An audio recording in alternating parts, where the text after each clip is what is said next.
ปัจจุบันในนครหลวงเวียงจันทน์โดยเฉพาะแมนใจกลางเมืองแมนได้มีโครงการที่กำลังดำเนินอยู่เป็นโครงการของรัฐบาลเนาะโครงการขนาดใหญ่ที่สร้างอำนวยความสะดวกในอนาคตโดยเฉพาะแมนว่าเรื่องของการขนส่งสาธารณะเนาะก็คือรถเมล์สายสีเขียวหรือว่า BRT นั่นเองปัจจุบันในจุดตั้งแต่สี่แยกไฟแดงวัดอินแปงเนาะไปหาห้านอาหารขอบใจเดอร์ที่มีระยะทางประมาณ600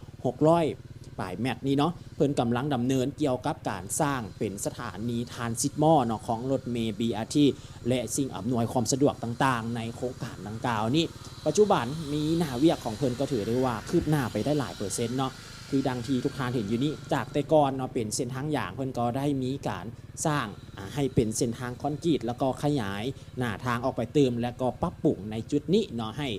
มีความสะดวกยิ่งขึ้นกว่าเก่าและนอกจากนี้ในอนาคตเนาะตามแหล่งข่าวเพิ่นจะได้ระบุเอาไว้ว่าจะนำเอาสายไฟลงดินเนาะเพื่อให้มีความสวยงามในขอบเขตเส้นทางดังกล่าวนี่และปัจจุบันเขาจะสังเกตเห็นได้ว่าเพิ่นได้มีการตัดแต่งกิ่งต้นไม้ขนาดใหญ่ที่มีอายุหลายปีเนาะเพื่อ1อำนวยความสะดวก2มาเนาะในระยะฝนของทุกๆปีต้นไม้ดังกล่าวแมนจะรับน้ำหนักเวลาฝนตกพายุมาแล้วเฮ็ดให้มันโค่นล่มเนาะเฮ็ดให้มีการเสียหายเนาะจากต้นไม้แล้วเพิ่นก็ได้มีการแต่งกิ่งเนาะให้มีการแตกใหม่แล้วก็เพื่อรักษาต้นไม้เอาไว้เนาะเพราะว่าปีที่ผ่านมาเราก็เห็นได้ว่าเส้นทางคูเวียงหรือว่าเส้นทางดังกล่าวเนาะที่มีต้นไม้เหล่านี้หันแมนมีการโค่นล่มในแต่ละปีเนาะหักลงนั่นเองเด้อทุกท่านสำหรับโครงการดังกล่าวนี่แมนเพิ่นก็ได้ดำเนินมาได้หลายเดือนแล้วเนาะโดยเฉพาะแมนเส้นทางถนนไก่สอนพงวิหารนับตั้งแต่มหาวิทยาลัยแห่งชาติเนาะมาฮอดจุดดังกล่าวนี่ก็เห็นได้ว่าเพิ่นได้การขยายหน้าทางแล้วก็สร้างเส้นทางเฉพาะในปัจจุบันนี้หากว่าท่านใดได้รับชมวิดีโอที่ผ่านมาเนาะข้าพเจ้าก็ได้นำเสนอเกี่ยวกับรูปแบบแล้วก็ลักษณะของเส้นทางไปแล้วเนาะและวิดีโอนี้ก็แมนพาทุกท่านเนาะเข้ามาเบิ่งอยู่ในใจกลางเมืองเลยจุดนี้เองเนาะทุกท่านที่จะได้เห็นแมนอยู่ในขอบเขตของสถานีทรานซิตมอเนาะอันนี้ก็จะแมนเป็นโรงแรมดับเบิลทีเนาะเป็นโรงแรมที่ใหม่แล้วก็มีความสวยงามอีก1จุดแล้วก็เส้นทางเส้นนี้เป็นเส้นทางการที่เอื้นว่าเส้นทางเก่าเส้นทางเดิมเนาะแล้วก็อยู่ในขอบเขตของการอนุรักษ์เส้นทางประวัติศาสตร์น้ำตื่มเนาะอันนี้จะเป็นห้านอาหารขอบใจเด้อเนาะจะมาฮอดจุดนี้เนาะตามที่ข้าพเจ้าได้ไปเบิ่งในข้อมูลเว็บไซต์ของเพิ่นเนาะเพิ่นก็ได้ระบุเอาไว้ว่านับตั้งแต่สี่แยกไฟแดงวัดอินแปงก็คือจุดเริ่มต้นของคลิปวิดีโอเนาะมาฮอดจุดนี้ก็คือน้ำพุเนาะกิโลเมตรที่0ก็คือฝากทางกั้มไส้มือที่ทุกท่านเห็นอยู่นี้เนาะและถ้าต่อไปก็จะเป็นการขยายแล้วก็เป็นจุดอื่นๆเพิ่มเติมอีกเนาะในส่วนต่างๆเนาะของเส้นทางดังกล่าวนี่เพิ่นก็ได้มีการแบ่งแล้วก็ได้มีการจัดจุดต่างๆเนาะแบ่งออกไปก็คือสายที่1เนาะ BRTA เนาะซึ่งเป็นสายที่จะมีการขนส่งผู้โดยสารเนาะตั้งแต่หนองแตงไปหาไอเต็กนั่นเองเนาะโดยมีระยะทาง24กิโลเมตรเนาะแล้วก็เป็นถ้าต่อมาก็แมนเป็นBRTB เนาะหรือว่าสายที่2นั่นเองจะขนส่งผู้โดยสารตั้งแต่ทงปงไปหาทางงอนเนาะโดยมีระยะทาง28.50 กิโลเมตรนั่นเองและต่อมาก็จะเป็นสายที่3เนาะหรือว่า BRTD เนาะซึ่งเป็นสายที่ขนส่งผู้โดยสารเนาะตั้งแต่สวนเจ้าฟ้างมเนาะไปหาดงโดกนั่นเองหรือว่ามหาวิทยาลัยแห่งชาติเนาะมีระยะทาง12กิโลเมตรก็คือเป็นสายปัจจุบันนี้เนาะที่กำลังดำเนินในการก่อสร้างเกี่ยวกับสถานีและก็เส้นทางเนาะเอิ้นว่าเป็นสายดีเนาะซึ่งปัจจุบันก็แมนเป็นโครงการระยะที่1เนาะโดยที่มีจุดเริ่มมาตั้งแต่ถนนฟ้างมหรือว่าสวนเจ้าฟ้างมหาหน้าโรงแรมแม่ของแล้วก็มาฮอดมหาวิทยาลัยแห่งชาติที่มีระยะทาง 12.9 กิโลเมตรนั่นเองเนาะสำหรับเส้นทางดังกล่าวก็จะแมนแลนออกมาตามถนนไก่สอนพงวิหารแล้วก็โค้งกลับไปจุดเก่านั่นเองเด้อแต่ว่าเพิ่นจะมีการสร้างเทื่อละจุดแล้วก็ระยะเนาะสำหรับเส้นทางในขอบเขตของสีหอมนี่ก็เป็นอีก1จุดเนาะที่กำลังมีการก่อสร้างอยู่และก็ถือว่าเพิ่นได้ดำเนินมาด่วนแล้วเนาะตั้งแต่ต้นปีเลยจนมาฮอดปัจจุบันนี้เห็นได้ว่าในขอบเขตการก่อสร้างของเพิ่นนี่ก็ยังอยู่ในการดำเนินอยู่โดยเฉพาะเขาจะเห็นการเปลี่ยนแปลงก็จะแมนทางยางเนาะสำหรับฟุตบาทนั่นเองเนาะเพิ่นก็ได้นำเอาเป็นเอิ้นว่าแผ่นที่มีสีที่แตกต่างกันเนาะมาปูนั่นเองและจุดนี้เนาะก็เป็น อ้อมหอบนอกเนาะของโครงการ BRT นั่นเองเนาะก็นอนอยู่ในการพัฒนาตัวเมืองนั่นแหละทุกท่านเนาะนอนอยู่ในการปรับปรุงทัศนะพื้นที่ในใจกลางเมืองและต่อหน้าไปเนาะจุดนี้เพิ่นก็จะสร้างให้เป็นถนนคนยางเปลี่ยนจุดศูนย์กลางในเรื่องของการท่องเที่ยวอีกหนึ่งจุดเนาะถ้าเฮาเบิ่งจากจุดที่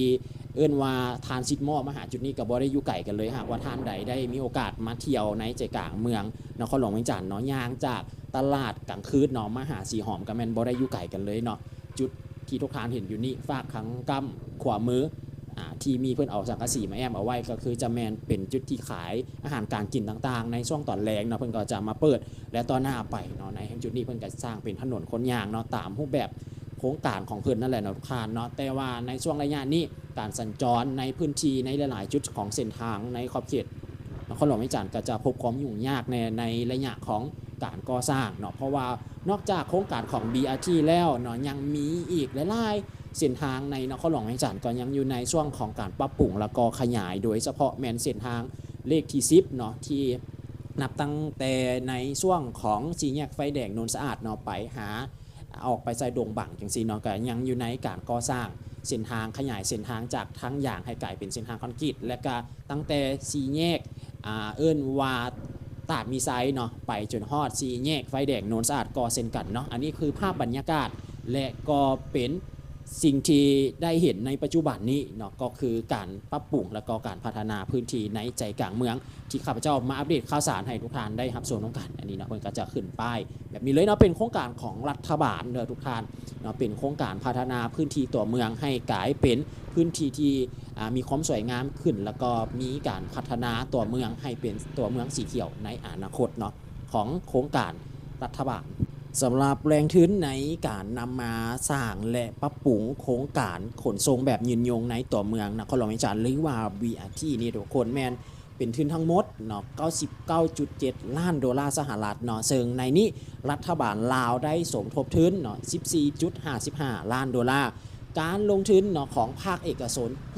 6.41 ล้านดอลลาร์เนาะส่วนที่เหลือแมนทุนกู้ยืมเนาะและทุนช่วยเหลือล่าในภาคส่วนต่างๆเช่นธนาคารพัฒนาอาเซียนเนาะ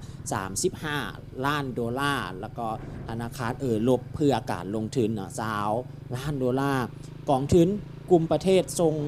น้ำมันออกเนาะเป็นสินค้าเนาะ15 ล้านดอลลาร์สหภาพลบกองทุนสนับสนุนการลงทุนในอาเซียน 6.9 ล้านดอลลาร์เนาะแล้วก็กองทุนสิ่งแวดล้อมโลกเนาะ1.14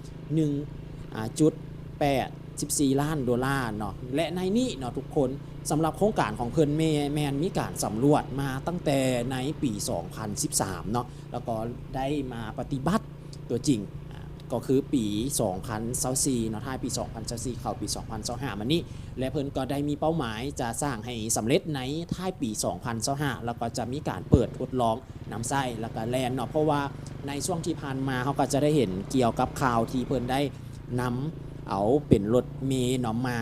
แล้วเนาะปัจจุบันนี้ก็แมนอยู่ในที่ศูนย์ของเพิ่นก็คือแมนเส้นทางเลขที่13ใกล้ๆกันกับสนามกีฬาหลัก16เนาะเอิ้นว่าเป็นจุดซ่อมแปลงแล้วก็เป็นห้องการของเพิ่นนี่ก็คือจะแมนเรื่องราวแล้วก็เป็นความคืบหน้าในขอบเขตพื้นที่ต่างๆในใจกลางเมืองของเฮาเนาะที่ข้าพเจ้าได้นำมาเสนอให้ทุกท่านได้รับชมน้องกันปัจจุบันนี้เนาะในหลายๆจุดของบ้านเฮาโดยเฉพาะแล้วเนาะก็เป็นช่วงฤดูฝนหากว่ามาลินมาเที่ยวเขาก็จะเห็นความสวยงามเนาะของธรรมชาติต้นไม้ต่างๆโดยเฉพาะแมนเที่ยวทางลาวใต้ก็ถือได้ว่าเป็นการฮับกระแสพอสมควรเนาะการเที่ยวธรรมชาติโดยเฉพาะแมนทั้งแขวงจำปาสักนะทั้งปากซองปากเซอย่างซีเนาะเที่ยวธรรมชาติเที่ยวในเรื่องของภูเขาป่าไม้ทั้งภาคเหนือของเฮาซึ่งถ้าว่าเป็นเรื่องการท่องเที่ยวก็คือจะแมนในเรื่องของวัฒนธรรมเนาะความสวยงามแบบประเพณีและวัฒนธรรมที่พ้นเด่นก็คือจะแมนนครหลวงพระบางหรือว่าแขวงหลวงพระบางนี้ถัดลงมาทางภาคกลางก็จะแมนเป็นแขวงเวียงจันทน์เมืองวังเวียงแล้วก็เมืองเฟืองนั่นเองเนาะเป็นอีกหนึ่งสถานที่ท่องเที่ยวในเป็นจุดสูงแล้วก็เป็นจุดที่สร้างชื่อเสียงให้กับภายในบ้านของเฮานั่นเองเนาะทุกคนและในอนาคตเนาะเพิ่นก็ยังจะสร้างตื่มอีกอยู่ในทางโซน A และก็โซน B เนาะปัจจุบันที่เฮาเห็นกันที่ข้าพเจ้าได้อัปเดตข่าวสารให้ทุกท่านได้เห็นก็คือจะแมนเป็นอยู่ในโซน D เนาะที่เพิ่นสร้างอยู่ในปัจจุบันนี้หากว่าท่านใดเนาะที่อยากจะ ได้ข้อมูลเพิ่มเติมหรืออยากได้รายละเอียดเนาะก็สามารถเข้าไปเบิ่งในเว็บไซต์ของเพิ่นได้เดี๋ยวข้าพเจ้าเอาลิงก์ของเว็บไซต์นี่เอาไว้ในกล้องคลิปวิดีโอนี้เนาะเพราะว่ารายละเอียดมันมีแยกย่อยแล้วเพิ่นก็จะมีแผนที่เกี่ยวกับโครงการของเพิ่นนี่ให้ได้เห็นในแบบว่าละเอียดเลยเนาะสำหรับโครงการ BRT นี่หรือว่าเป็นโครงการที่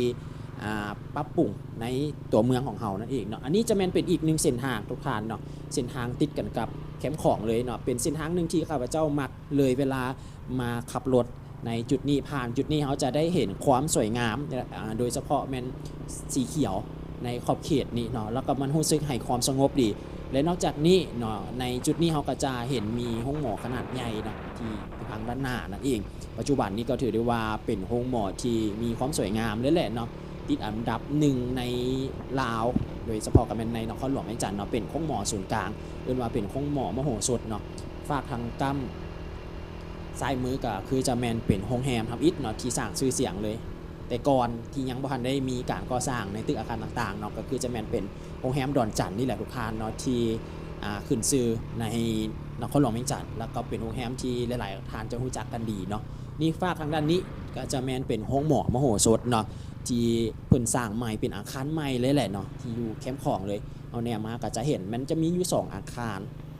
ขนาดใหญ่เลยนะทุกท่านปัจจุบันนี้เพิ่นก็เปิดน้ำไส้แล้วก็ให้บริการเกี่ยวกับคนเจ็บหรือคนลาวเขาเนาะที่มาปิ่นป่วยอยู่ในนี่ก็ถือได้ว่าในแต่ละวันที่ข้าพเจ้าขับรถก่ายมานี่จะเห็นหนาแน่นพอสมควรนะห้องหมอศูนย์กลางของบ้านเขาก็จะมีห้องหมอพหลสดเศรษฐาห้อย5ห้อย3เนาะห้อย9จังซี่มันก็จะแยกออกไปแต่ละจุดอยู่ในพื้นที่นี่แหละก็บ่ได้อยู่ไกลกันเนาะทุกท่านเนาะแล้วก็จะมีห้องหมอใหญ่ของภาคเอกชนก็จะมีเกษมราษฎร์เนาะแม่นบอกข้าพเจ้าออกสื่อถึกบ่เนาะอยู่ใกล้ๆกันกับทางด้านดอนนกคุ้มเนาะห้องหมอห้อย3ใกล้ๆกันนั่นแหละเนาะเกษมราษฎร์เนาะทุกท่านถ้าเรามาจุดนี้ถ้าว่ากายจากห้องหมอมาก็จะแม่นในขอบเขตพื้นที่ของสวนสาธารณะเจ้าอนุวงศ์เนาะฝากทางกำซ้ายมือฝากทางกำขวามือก็แม่นจะเป็นทางด้านหลังของทำเนียบประธานประเทศหรือว่าหอคำแล้วก็จะแม่นในส่วนของพิพิธภัณฑ์หอพระแก้วเนาะถ้าเขาแนมกลับมาฝากทางกำขวามือนี่มันจะเป็นอีกหนึ่งเส้นทางเนาะที่ข้าพเจ้าเห็นว่ามันสวยงามเลยถ้าเขาเบิ่งจากภาพมุมสูงแล้วเนาะในขอบเขตจุดนี้มันจะเป็นค่อนข้างว่าจะมีพื้นที่สีเขียวค่อนข้างว่าจะหลายนี่อันนี้จะเป็นโรงแรมลานสร้างเนาะที่เพิ่นสร้างใหม่ในปัจจุบันนี่ก็ถือได้ว่าคืบหน้าไปได้หลายได้เนาะทุกท่านเนาะที่ในตั้งแต่ที่ข้าพเจ้าเห็นเพิ่นมีการปรับปรุงใหม่แล้วก็สร้างใหม่มาฮอดปัจจุบันนี้ก็ถือได้ว่าสวยงามแล้วก็ไวพอสมควรเนาะฝากกำนึงกับติดกับเส้นทางกำนี้อีกฝากกำนึงกับแมนติดกันกับเส้นทางของ BRT เนาะกับสถานีทานซิดมอนั่นเองถัดนี้ก็วัดว่าอารามเนาะทั้งใจกลางเมืองก็จะสวยงามไปในแต่ละรูปแบบในแต่ละจุดเนาะเพิ่นก็จะมีการปรับปรุงในจุดต่างๆถัดต่อมาทางด้านนี้ฝากทางกำซ้ายมือก็จะแมนเป็นตลาดเต้นแดงเนาะหรือว่าตลาดกลางคืนเนาะตลาดนัดนั่นเองเนาะอยู่ใจกลางเมืองของเขานี่ในช่วงเราตอนแรงๆเนาะประมาณ4โมง5โมงเนี่ยก็จะมาเปิดห้านเนาะไปจนฮอดประมาณ10โมงก็จะแม่นปิดแล้วฝากทางกำนี่ก็จะแม่นเป็นวัดจันทร์นี่ด้านนี้ทางกำขวามือดีเนาะวัดหลายวัดเก่าแก่แต่ก็จะแม่นอยู่ในโซนทางตัวเมืองนี่จะติดกันหลายๆเลยบ่ว่าจะเป็นวัดอินแปงวัดมีไซวัดองค์ตื้อวัดไหโซกวัดจันทร์วัด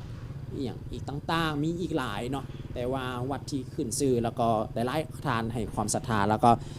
มักมากราบไหว้สักการะขอพรก็จะแม่นเป็นวัดศรีเมืองเนาะใกล้ๆกันนะทุกท่านนี่บรรยากาศในช่วงระยะนี้เนาะในนครหลวงเวียงจันทน์อุณหภูมิก็ถือบ่ได้สูงหลายเนาะก็จะเป็นเย็นๆแน่ในช่วงระยะหนึ่งเนาะแล้วที่สำคัญก็จะมีฝนตกบางช่วงระยะเวลาในตอนเช้านี่จะฝนตกเนาะสวยๆมานึงก็จะฟ้าแดดประมาณนี้อันนี้จะเป็นโรงแรมที่เพิ่นหาก็เปิดแล้วก็เป็นโรงแรมที่ติดกันกับแคมป์ของเลยเนาะอันนี้จะเป็นถนนลานสร้างเนาะทุกท่านนี่เนาะเป็นเส้นทางใจกลางเมืองเลยเป็นเส้นทางที่เชื่อมออกไปใส่จุดแลนด์มาร์คที่สำคัญในใจกลางเมืองก็คือจะเป็นประตูไซนั่นเองนับตั้งแต่ประตูไซมาฮอดหน้าทำเนียบประธานประเทศนี่เนาะจะเป็นถนนลานสร้างเนาะก็เป็นถนนเส้นซื่อเลยเขาสามารถแนมจากประตูไซมาหาทำเนียบประธานประเทศได้ แล้วก็สามารถแนมไปเห็นอีกฝากทางด้านหนึ่งของแม่น้ำของก็คือประเทศไทยนั่นเองเนาะบ้านใกล้เคียงของเรานี่เองเนาะทั้งจังหวัดหนองคายเนาะอำเภอสีเชียงใหม่ถามว่าเขาลงไปฝากทั้งหาดดอนจันทร์เขาก็จะเห็นภาพบรรยากาศยามค่ายแรงเนาะของทางอำเภอสีเชียงใหม่นี่เพิ่นก็จะมีกิจกรรมต่างๆเนาะติดกับฝากทางน้ำของเช่นกันอันนี้จะแมนเป็นตลาดเศร้าเนาะเป็นอาคารช้อปปิ้งมอลล์นั่นเองแบบนี้สำหรับฝากทางกำซ้ายมือก็จะแมนเกี่ยวกับห้องการสำนักงานต่างๆเนาะในขอบเขตจุดนี้ที่เห็นหลายๆก็คือจะแมนเป็นเกี่ยวกับธนาคารต่างๆของทางภายในของเฮาเองแล้วก็เป็นธนาคารต่างประเทศเนาะที่เพิ่นมาเปิดสาขาอยู่ในบ้านเฮาก็ค่อนข้างว่าจะหลายเนาะของธนาคารไทยเองเนาะของประเทศไทยเป็นสาขาประเทศลาวจังซี่เนาะก็มีหลายเนาะเพราะว่าจะเป็นกรุงศรีไทยพาณิชย์อย่างต่างๆเนาะอยู่นี่มีหลายเลยทุกท่านเนาะเรียนเป็นแถวเลยทางนั้นจุดนี้ก็เป็นถนนหนึ่งเนาะที่มีความสวยงามโดยเฉพาะแล้วในช่วงที่มีดอกไม้ที่ให้ดอกให้กินก็คือจะเป็นดอกจำปาเนาะก็เป็นดอกไม้ประจำชาติลาวเฮานี่เองเนาะเป็นสัญลักษณ์ของคนลาวเฮาก็คือเป็นดอกจำปาตามสายทางบ่ว่าจะเป็นพื้นที่สวนสาธารณะเนาะพื้นที่ห้องการรัฐบาลต่างๆเนาะเพิ่นก็จะนิยมปลูกเกี่ยวกับดอกจำปานี่แหละเนาะทุกท่านนี่เนาะสำหรับเส้นทางเส้นนี้เขาก็จะเห็นแบบนี้เลยเนาะเป็นเส้นทางที่ว่าซื่อและนอกจากนี้เนาะก็เป็นเส้นทางที่เสื่อมออกไปในเส้นทางของรถเมล์ BRT เนาะเพราะว่ารถเมล์ BRT แม้จะบ่ได้แล่นเข้ามาในเส้นทางจุดนี้เนาะทุกท่านจะเลี้ยวออกไปทางด้านข้างของห้องการปกครองนครหลวงเวียงจันทน์แล้วก็ลัดออกไปใส่ตลาดเศร้าพุทธทุกคนมันจะไปในไซเส้นทางเส้นนั้นจะบ่ได้ผ่านเส้นทางลานสร้างนี่เนาะภาพบรรยากาศในระยะนี้หากว่าท่านใดได้เดินทางได้มาเที่ยวหรือเข้ามาในนครหลวงเวียงจันทน์ก็จะพบเห็นภาพบรรยากาศอันนี้เป็นภาพวิดีโอนะที่ข้าพเจ้าบันทึกอยู่ในเดือนมิถุนายนนี่แหละนะทุกท่านเนาะหรือว่าท่านใดอยากจะแนะนำเพิ่มเติมให้ข้าพเจ้าพาไปเบิ่งแล้วก็ไปอัปเดตข่าวสารเพิ่มเติมในจุดใดในสถานที่ใดในนครหลวงเวียงจันทน์ในช่วงระยะนี้เนาะก็สามารถแนะนำแล้วก็สามารถติชมเข้ามาเพิ่มเติมได้หากข้อมูลจุดใดเนาะที่ข้าพเจ้านำเสนอไปผิดพลาดประการใดหรือข้อมูลบ่ครบบ่ถ้วนเนาะก็ขอโทษขออภัยแล้วก็สามารถประกอบส่วนในเพิ่มเติมในสำหรับจุดนี้ได้เนาะอันนี้เขาก็จะเห็นพื้นที่ส่วนสาธารณะเนาะที่ข้าพเจ้าเคยนำเสนอให้ทุกท่านได้เห็นเป็นก็มีความสวยงามและปัจจุบันนี้เนาะจากที่เพิ่นสร้างในทวิตปลูกหญ้าและปัจจุบันนี้ก็มีการต่อเติมปรับปรุงเพิ่มเติมวิดีโอหน้าเนาะข้าพเจ้าจะพาทุกท่านไปเบิ่งในพื้นที่ได้เติมและไปเบิ่งข่าวสารได้เติมเนาะอัปเดตจุดได้เติมติดตามในวิดีโอถัดไปว่าจะพาทุกท่านไปในจุดใดขอบเขตใดในนครหลวงเวียงจันทน์ขอบใจทุกท่านเนาะที่รับชมและก็เป็นกำลังใจให้